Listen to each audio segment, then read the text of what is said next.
দেখছেন AGT live 24/7। নরক নগুই তঙ্গ AGT live 24/7। দেখুন, সর্বপ্রথমে আপনাদের মাধ্যমে আমাদের যে জয় পশ্চিমবাংলা, আসাম এবং পন্ডিচেরিতে ভারতীয় জনতা পার্টির যে জয়, এই জয়ের জন্য সেখানকার যারা ভোটাধিকার প্রয়োগ করেছেন, যারা ভোটার সাধারণ মানুষ, তাদেরকে অসংখ্য ধন্যবাদ এবং শুভেচ্ছা জানাচ্ছি। তার পাশাপাশি মোদিজি যে বিকশিত সংকল্প যাত্রা নিয়ে কাজ শুরু করেছেন, তাতে মানুষের যে ভরসা, মানুষের যে আস্থা, সেটা আমরা ভোটের রেজাল্টে আমরা তা প্রমাণিত হয়েছে। আর সবচেয়ে বড় জিনিস সেটা হলো আমাদের এই ত্রিপুরা রাজ্যেও আমাদের ধর্মনগরে একটা উপনির্বাচন সংগঠিত হয়েছে। ইতিমধ্যে আমাদের প্রার্থী জহর চক্রবর্তী 18,000-এরও বেশি ভোটের ব্যবধানে সেখানে উনি জয়ী হয়েছেন। আমি আপনাদের মাধ্যমে ধর্মনগরের যারা নাগরিক, যারা ভোটাধিকার প্রয়োগ করেছেন, তাদেরকেও অসংখ্য শুভেচ্ছা জানাচ্ছি, অভিনন্দন জানাচ্ছি। জহর চক্রবর্তীকে নতুন এমএলএ নিযুক্ত হয়, ওনাকেও আমি অসংখ্য ধন্যবাদ জানাচ্ছি এবং আগামী দিন এই বিকশিত সংকল্প যাত্রায় উনিও ধর্মনগরের জন্য কাজ করবেন। প্রতীক্ষার পর যে মানুষ, পশ্চিমবাংলার মানুষ যেটা চাইছিল, আমরা যদি দেখি ভোটের যে ট্রেন্ড এখন অবধি আমাদের কাছে যে আমরা দেখতে পাচ্ছি, তাতে নিশ্চিত ভারতীয় জনতা পার্টি সরকার সেখানে হতে যাচ্ছে।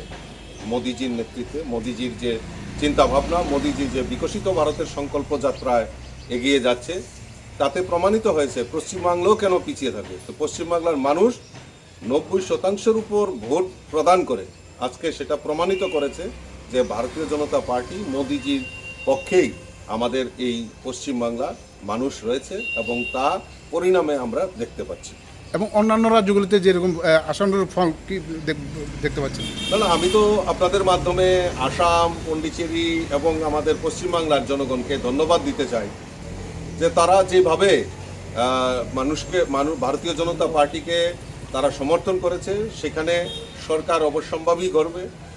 আসামে, পশ্চিমবাংলার পাশাপাশি আসামেও অ্যাবসোলিউট মেজরিটি নিয়ে আসছেন। পন্ডিচেরিতেও আমাদের সরকার হতে যাচ্ছে এবং বিশেষ করে আমাদের ধর্মনগরে যে বাই ইলেকশন হয়েছে, সেখানে যদি আমরা দেখি আমাদের প্রার্থী জহর চক্রবর্তী প্রায় 18,000-এর উপর ভোটে ব্যবধানে সেখানে জয়ী হয়েছেন। আমি আপনাদের মাধ্যমে সমস্ত ধর্মনগরের যারা ভোটাধিকার প্রয়োগ করেছেন, তাদেরকেও আমি অসংখ্য ধন্যবাদ এবং শুভেচ্ছা জানাচ্ছি।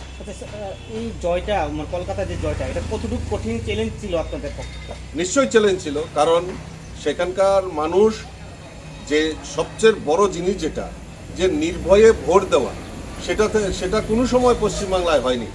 এইবার ইতিহাস তৈরি হয়েছে যে নির্বাচন কমিশন বিনা রক্তপাতে, বিনা বাধায় সেখানে নির্বাচন সংগঠিত হয়েছে। মানুষ দীর্ঘদিন ধরে চাইছিল, পশ্চিমবাংলার মানুষ, যে তারা যাতে মন খুলে ভোট দিতে পারে।